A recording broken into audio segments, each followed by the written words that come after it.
No barking for you. That's no so barking. interesting. Well, do you want to see where the magic happens upstairs? Absolutely. Okay. We're inside the palace with the once reigning queen of reality TV. This is the glam room. Oh my gosh. Bethenny Frankel, the grand dame of Bravo's iconic Real Housewives of New York, has had a busy retirement since leaving reality TV. It's exactly as I would imagine Bethany's closet. Really? Yeah. Yay. It's perfectly organized. Thank you. It's perfectly curated. Trained as a chef in her early days, she's even become a lucrative TikTok food critic. Have you ever tried cottage cheese and caviar? And beauty influencer, exposing the bargain jewels from the pricey duds. Some beauty products that are at the level. This is excellent. And that's where you put your phone? So you put your phone here. I've tried every high-low foundation this side of the Mississippi. I was like, look at this side, looks like this side. The expensive looks like the cheap. It got like 15 million views. With 1.5 million followers. You tell it like it is, unfiltered. That's always been your brand. I do, but even to say it's a brand feels like it's not being honest. If somebody came to you and said, you know, Bethenny, I'm thinking of signing up for a reality show, what would you say? They think is going to be the fun next chapter. They don't realize that it could put them in a detrimental situation. Is that the price of fame? It might be the price of fame. When it comes to the Real Housewives franchise, there's perhaps no one more famous than Bethenny Frankel. After nearly 2 decades in the reality game, nearly 400 episodes across 4 networks, Bethenny leveraged all that reality TV fame, or infamy, and launched an empire. One of her most famous products, Skinny Girl Margarita. Hi, I'm Bethenny, creator of the Skinny Girl Margarita, the margarita you can trust. Bethenny is essentially an elder statesman of the genre, and now she's trying to launch a revolution, the so-called reality reckoning. Reality television exploits affairs, bankruptcy, falling off the wagon, saying something inappropriate, risking cancellation every single time the camera goes on. You called it the reality reckoning. Yes, it was okay to do things that one day we all woke up and said, how is that okay? This isn't about you crying for money. I haven't asked for one thing. I don't want one thing. I want to be respected, and I'm going to change the entertainment industry. I myself have generated millions and millions of dollars in advertising and online impressions being on reality TV and have never made a single residual. And other reality stars are rallying too. Leah McSweeney from The Real Housewives of New York, and Love is Blind's Nick Thompson and Jeremy Hartwell.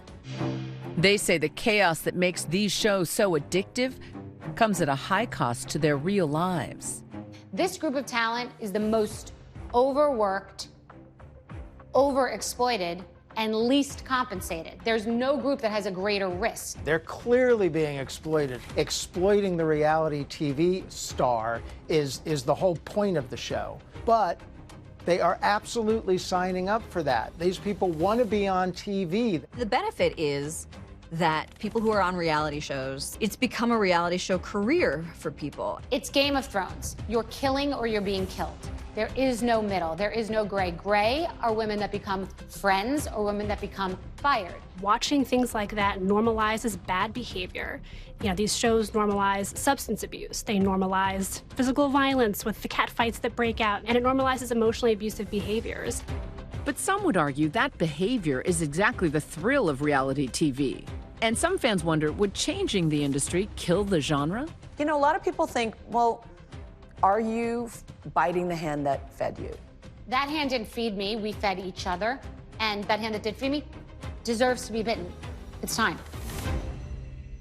Bethenny's trademark brashness that put her at the forefront of this fight also helped spark her television career in 2005 on the Martha Stewart spin-off of The Apprentice. You're looking for a star and someone who has total potential. She parlayed that into a role on the original cast of The Real Housewives of New York. I want to be a household name, like a modern, healthy Martha Stewart. Her unfiltered and unapologetic persona, a ratings bonanza for Bravo for years. Mention it all.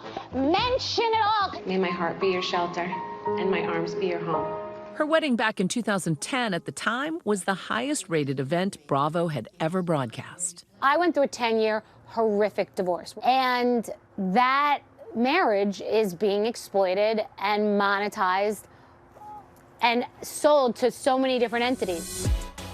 Early on, Bethenny says she knew nothing about business. In her first contract, she agreed to a season-long salary of $7,250 and no residuals. I know that my content is all over the world that I did 15 years ago, before I ever knew that there would be a Peacock streamer or any streamers or GIFs or memes or anything, YouTube clips, social media. So we signed our lives away, not realizing where it would be distributed for decades to come. The idea of residuals is every time your episode plays again, you get a little tiny bit more money. And the more popular your show is, the more it's going to get played again. Rich Schoenstein has an expertise in entertainment contracts. He doesn't represent Bethenny, but says that the old ways are outdated. The person who comes on a show in the first instance is not given residuals. And I bet at the start of reality television, nobody thought that was strange. The industry has changed. The technology has changed. So it does create a new landscape. Those original contracts will still be enforced according to their terms. They have to be renegotiated or amended by the parties if the parties want to change them. Bethenny still managed to strike gold during her time on the show. I've never been great at contracts, but I've always been good at concepts. So I agreed to the money, but crossed out the part where they could take a percentage of my future business. Little did I know that I was the only one who crossed that part out. I mean, really cashed out big time. That savvy move allowed her to keep all of the reportedly $100 million payout from her sale of Skinny Girl in 2011. The now 53-year-old single mom was living her best life in her cozy suburban home when the writers and actors in Hollywood went on strike. What is it that makes labor issues so hot right now? There's a big thing going on in society about exploitation overall. People just are starting to open their eyes and realize what's okay and what's not okay. Reality television needs a systemic overhaul and a governor and possibly a union. I was just talking about the strike in general that was going on. You have to think about your work as work. You have to sort of think about the fact that, like, you are being exploited, that your conditions could be better, and that somebody has the power to make your conditions better. You know, a lot of these entry-level reality show contracts, they don't pay very much at all. Surprisingly little. And I think the performers are saying that's not right. We should be paid more. And if it takes a union to get us that, then that's what we want to do.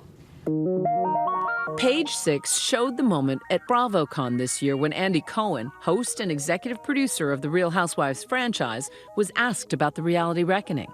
We need to talk about reality reckoning and Bethenny Frankel. No, I don't want to talk about that. What I think is, I live in the joy that these shows bring people, and I think we all do. You were good friends with Andy Cohen. He literally made you a star. He didn't make me a star. He made himself a star on the backs of all of these women. I'm sure I've surprised and disappointed Andy Cohen, and he really was a big fan of mine as a housewife. Andy knows that I'm right on so many levels, otherwise he wouldn't all of a sudden be making this whole franchise about joy. Impact reached out to Andy Cohen. His team declined to comment. How much do you think the industry has responded to you? I think that Bravo is now seeing it very clearly. They're making a lot of changes. And not just Bravo, this is the entire entertainment industry. They've awakened, and no matter what, a change has been made and will continue to be made. You can stream the full episode of Impact by Nightline, Reality Reckoning on Hulu. Hi, everyone. George Stephanopoulos here. Thanks for checking out the ABC News YouTube channel. If you'd like to get more videos, show highlights, and watch live event coverage, click on the right over here to subscribe to our channel. And don't forget to download the ABC News app for breaking news alerts. Thanks for watching.